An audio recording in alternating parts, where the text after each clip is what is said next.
जीवन बगिया ऐसी उलझी, फूलोगे कम कांटे ज्यादा, सिमटा जीवन डूबी सांसें, आना है तो अब भी आजा। यदि आपने अंतिम अध्याय न देखा हो तो अंतिम अध्याय देखें, और यदि आप समझ सकें तो इस अध्याय को देखें।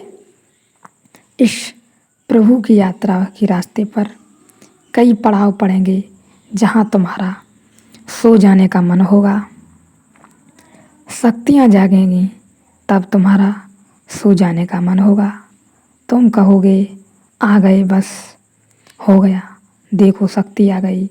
एक मुसलमान युवक मेरे पास साधना करता था, बड़ी गहन आकांक्षा से साधना में लगा था, बड़ी अटूट उसकी निष्ठा थी। वह एक दिन मेरे पास आया और उसने कहा कि घटना घट गई, मालूम होता है आत्मज्ञान हो गया। मैंने कहा हुआ क्या?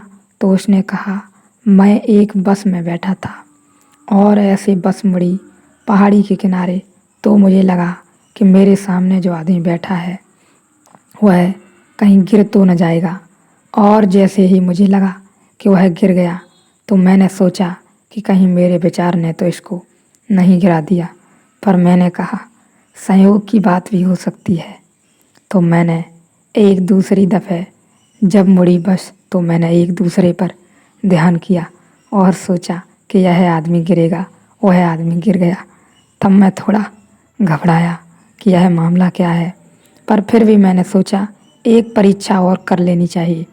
तीसरी दफ़े जब बस मुड़ी तो एक बहुत मोटे आदमी पर, जिसके गिरने की संभावना ही नहीं थी, जो ऐसे फंसा बैठा था कि सीट ही छोटी पड़ रही थी, बस पूरी भी उलट जाए तो वह शायद न उल्टी।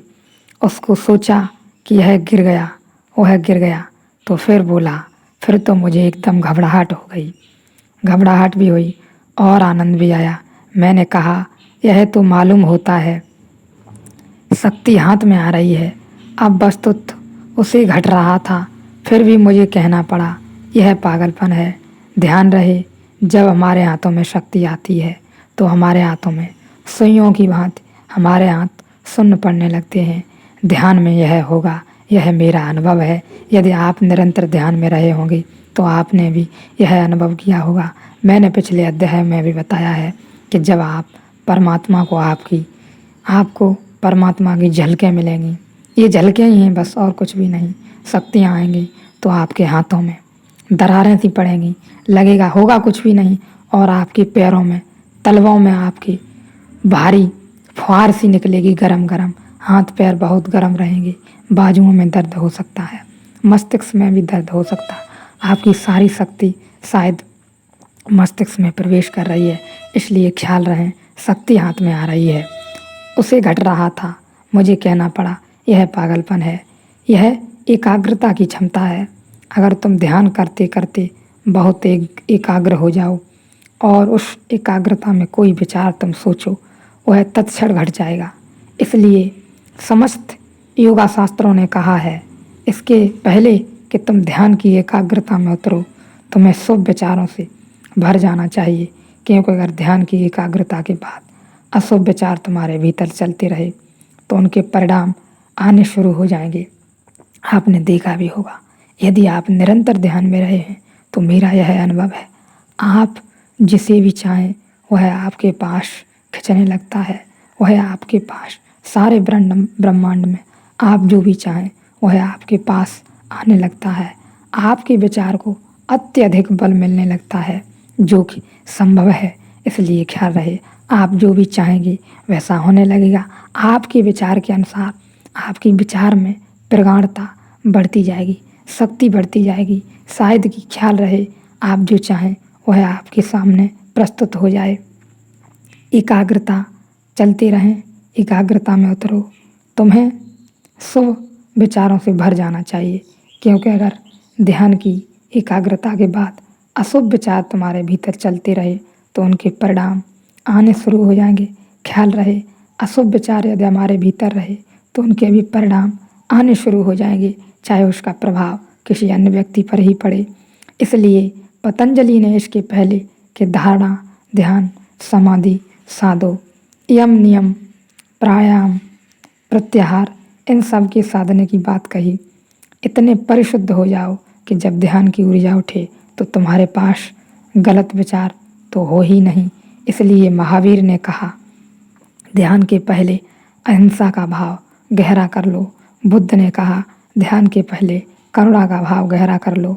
बुद्ध ने तो यह भी कहा कि हर ध्यान के बाद उठने के पहले ध्यान से सारे जगत के प्रति करुणा का फैलाव करना। ख्याल रहे, जब भी हम शुरुआती ध्यान में रहते हैं तो बड़ा प्रेम, बड़ी करुणा, बड़ा आनंद झरता है, अपने आप ही आनंद झरता है। लेकिन जब ऊर्जा ध्यान अपनी अंतरिम गहराई में चढ़ने लगता है तो हम उठें, प्रेम भाव में ही उठें, प्रेम भाव में बैठें। कोई दुष्परिणाम विचारों का हमारे पास न रहे, विचारों का प्रभाव किसी भी प्रकार न रहे, क्योंकि हम जहाँ भी जाएंगे और जो भी विचार हमारे भीतर होंगे किसी के भी प्रति, तो उन्हें बल मिल सकता है और उसका परिणाम जिससे भी आप कहेंगे उसके लिए हानिकारक हो सकता है। करुणा का फैलाव करना, हर ध्यान को करुणा पर पूरा करना, करुणा से शुरू करना, अन्यथा खतरा है।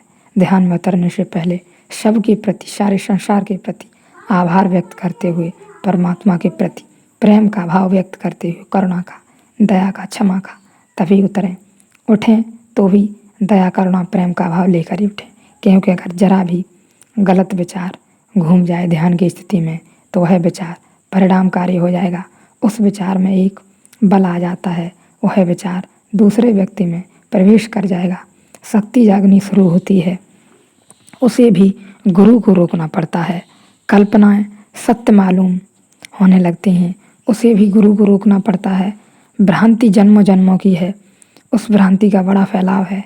ऐसा ही समझो कि इस बगीचे में जन्मों जन्मों से कूड़ा करकट उगता रहा है, घास पात उगता रहा है। अब तुमने गुलाब बो दिए, लेकिन इस बात की बहुत संभावना है कि तुम्हारे गुलाब पर घास चढ़ दौड़ेगा, उसे दबा लेगा, शायद गुलाब का पता ही न चलेगा। जन्मों जन्मों से तुम्हारे मन की भूमि आक्रांत रही है व्यर्थ से, असार से। तो जब सार की थोड़ी सी क्षमता भी पैदा होगी तत्क्षण असार उसे दबा लेगा। गुरु को चेष्टा रखनी होगी कि असार सार को दबा न पाए, स्वपन सत्य पर हावी न हो पाए।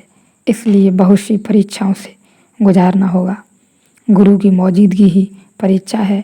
गुरु जब तुम्हारी आँख में आँख डालकर देखता है तभी परीक्षा चल रही है।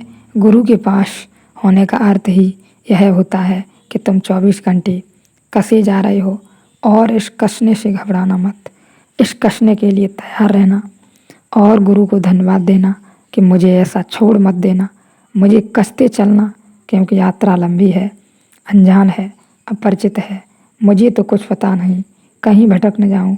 भटकाव की संभावना ज़्यादा है पहुंचने के बजाय, क्योंकि भटकाव हमारा पुराना अभ्यास है।